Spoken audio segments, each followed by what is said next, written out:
In 1852, you could build your entire home for less than a modern dinner reservation.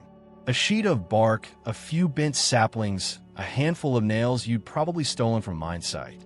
That was it. That was a house. And somewhere in Victoria right now, a family just paid $150,000 to live in a tiny home built to look exactly like it. Same footprint, same steep little roofline, same tiny fireplace tucked into the corner. The materials changed completely. The floor plan barely changed at all. By the end of this video, you'll know exactly why builders in 2026 are quietly bringing back one of the poorest, scrappiest housing styles in Australian history, and why the cheapest cottage ever built in this country somehow became one of the most expensive small homes to recreate today. Before we get into it, hit subscribe and turn on notifications. I tracked down real cost data, real builders, and real regulations for every one of these builds. No sponsorships, no affiliate links, just the numbers as they actually are in 2026. Stick around, because the twist near the end of this one genuinely surprised me when I found it. Picture Victoria in the early 1850s.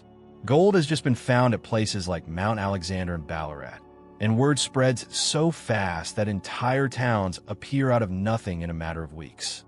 Tens of thousands of people arrive with almost nothing but a shovel and a dream, and every single one of them needs a shelter immediately.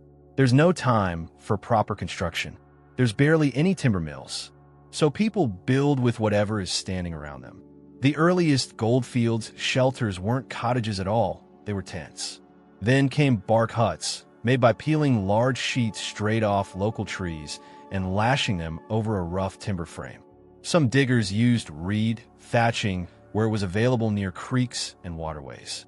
It's worth remembering that this whole approach wasn't unique to the Goldfields. It traced back to the earliest days of the colony itself, when settlers used wattle and daub construction, weaving thin branches from acacia trees, which is where the word wattle actually comes from, then packing the woven walls with mud and clay. By the time gold was discovered, axe-hewn timber slab construction with iron bark roofing had become common practice in rural Australia, and it stayed common right through until the Second World War in some regions.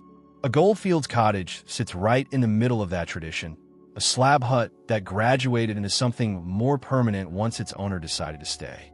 Only after someone had some money and some confidence they weren't leaving did a proper 1 or 2 room cottage appear, built from whatever local material could be found: stone, timber slabs, mud brick, even flattened kerosene tins hammered out flat and nailed on as makeshift cladding. A stone cottage near the Barossa Goldfields was built by a family in the 1930s using nothing more than local stone, timber, and sand, starting as a single room with a fireplace and a bedroom, with a third room added only once a daughter married. That's not a design brief. That's survival architecture, 1 room at a time, exactly as the family could afford it. Across the Victorian Goldfields around Castlemaine, Malden, and the Mount Alexander diggings, historians have documented an entire collection of these miners' huts and cottages, some of the earliest and richest alluvial goldfields in the state, which once drew more than 30,000 miners into a patch of land only about 15 square miles wide. One of the most defining features across nearly every single one of these structures was the fireplace and chimney. If a miner only planned to stay a short while, there was no fireplace at all. They just cooked outside over an open fire. The moment someone built a chimney, that was basically a signal they intended to stay. A chimney meant commitment. Over in Western Australia, the same story played out around Kalgoorlie, where an authentic relocated miner's cottage still stands today as a museum piece, illustrating just how modest daily life was for early goldfield settlers. And in the Victorian Goldfields, once towns like Ballarat, Bendigo, Castlemaine, and Maryborough started making real money, you start to see a split.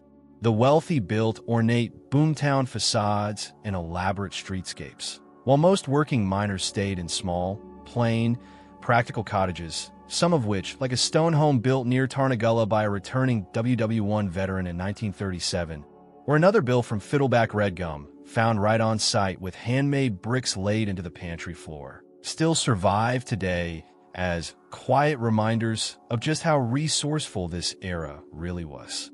It's also worth mentioning the Goldfields weren't only shaped by European miners. Large numbers of Chinese miners arrived during the same rushes and left their own architectural and cultural legacy across towns like Bendigo and Ballarat, which is part of why the region's heritage tourism today includes such a genuinely diverse mix of preserved buildings, not just one single style repeated over and over. So strip away the history and ask what actually defines a Goldfields cottage architecturally.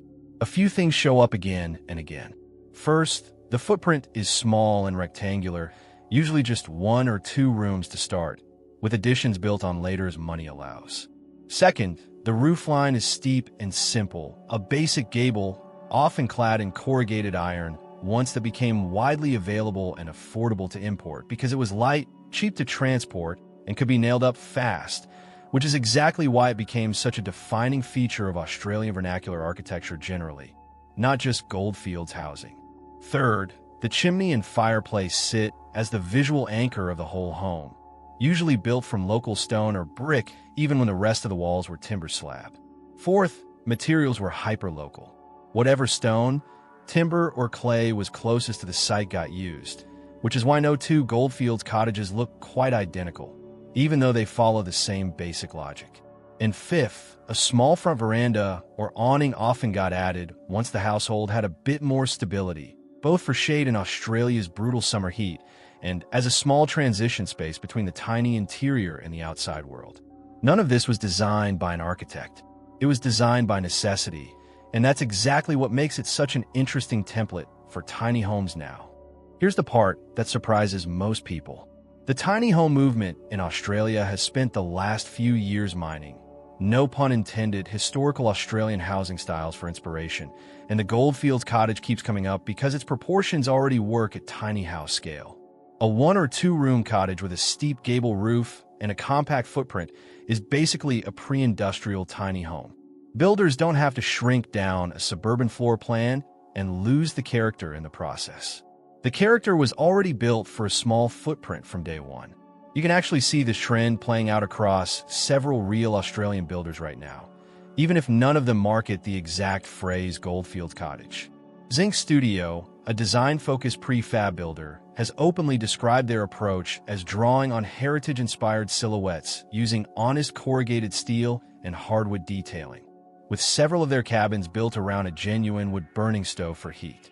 Victorian tiny house builder Build Tiny has leaned even further into the aesthetic with builds like their Tallarook Hilltop model, sitting on a Victorian hilltop with corrugated metal siding and roofing designed to intentionally echo old agricultural and rural buildings rather than a slick modern box. And Forest Creek Tinies, whose very name references one of the historic Mount Alexander Goldfields creeks, builds models finished in recycled corrugated iron specifically to achieve what they describe as a rustic look. None of these are historical recreations exactly, but they all borrow the same visual language: steep gable, corrugated cladding, a wood stove as the heart of the home, because that language already reads as honest and grounded to modern buyers. Modern builders recreating this look more literally lean on a few consistent choices: corrugated steel roofing and cladding to echo the original iron sheets, a compact wood-burning stove or slow combustion heater standing in for the original stone fireplace, exposed timber battens and slab-style feature walls to reference the timber cottages, and a small covered porch out front instead of a full veranda. The bones are historical. The build method underneath is entirely 2026. Step inside one of these builds, and the layout usually follows a familiar tiny home logic, even while the exterior nods to the 1850s. The wood stove, or slow combustion heater, typically anchors one end of the main living area, exactly where the original stone fireplace would have sat, both functionally and visually. Kitchens are compact but efficient, often finished in the same dark timber battens used outside to keep the material story consistent from the porch through to the benchtop. Bathrooms are almost always fully enclosed and compliant with modern plumbing codes, which is one area where absolutely nothing about the original cottage survives, and for good reason. Sleeping arrangements typically use a loft access by a fixed staircase or ladder, tucked under that steep gable roofline the style is known for, which means the roof pitch that once just kept rain and heat out is now also functional interior volume. It's a genuinely clever bit of design thinking. taking a shape that existed purely out of necessity in the 1850s and using it to solve a completely different problem in 2026: how to fit a usable second level into a home that's only a few meters wide. Now let's talk real numbers, because this is where the story gets genuinely surprising. Across the Australian tiny home market broadly, custom builds in 2026 are typically running from around $85,000 up to $160,000 or more, depending on size and finish level, with several established builders publishing turnkey packages in that same $85,000 to $160,000 range for feature-rich models. On the very low end, flat-pack studio pod kits from major hardware chains have entered the market starting around $26,000, though those are basic shells, not finished homes. On the ultra DIY end, some builders have documented full self-builds using around $45,000 in materials, though that number hides a real cost, which is roughly a year off work and a lot of family help to actually finish it. A style-accurate Goldfields Cottage tiny home sits closer to the upper end of that range, and here's why. That small footprint you'd assume should be cheap actually works against you on cost per square meter. You're paying full price for a kitchen, bathroom, structural stove surround, and steel roofing, but spreading it over a much smaller floor area than a standard tiny home. So every one of those fixed costs hits harder per square meter. Kit-based structural costs alone in Australia are typically running around $2,600 to $3,000 per square meter before you even add cladding, services, or finishes, and total project costs regularly land at roughly double the raw kit price once site prep, plumbing, electrical, and interior fit-out are factored in. Licensed electrical and plumbing work, which every Australian state legally requires, adds another $5,000 to $14,000 on top of that. So a compact, character-heavy build with a real slow combustion stove, stone-look chimney feature, corrugated cladding, and a proper covered porch realistically land somewhere between $110,000 and $155,000 fully finished in 2026, depending on which state you're building in and how many of those historical details you insist on getting right. It's worth being honest about who this design works for and who it doesn't, because it's not the right fit for everyone. If you want a bright, glass-heavy, ultra-modern tiny home that maximizes natural light with huge windows, this isn't that. The small original-style window openings and heavier cladding lean cozy and enclosed rather than open-plan and airy. If you're chasing the lowest possible entry price in a tiny living, this isn't the cheapest path either. That's the flat-pack pod or a basic shed-style build.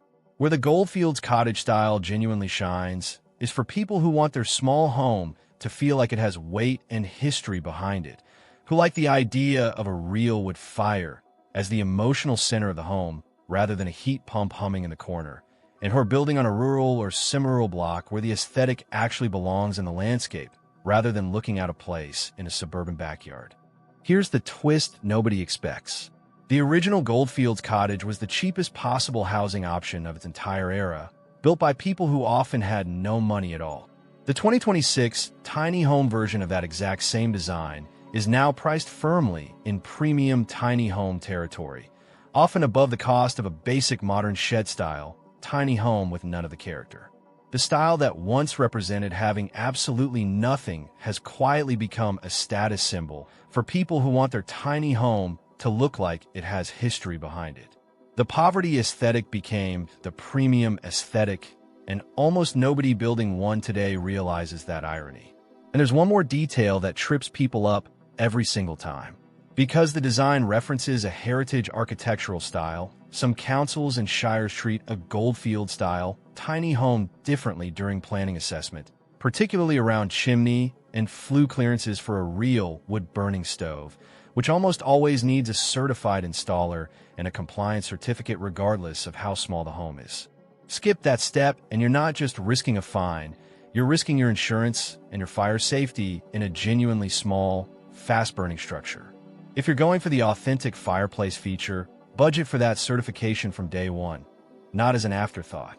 So that's the real story of the Goldfields Cottage, a design born out of having nothing, now rebuilt with wood-burning stoves, steel roofing, and a $150,000 budget, and somehow it still feels honest to where it came from.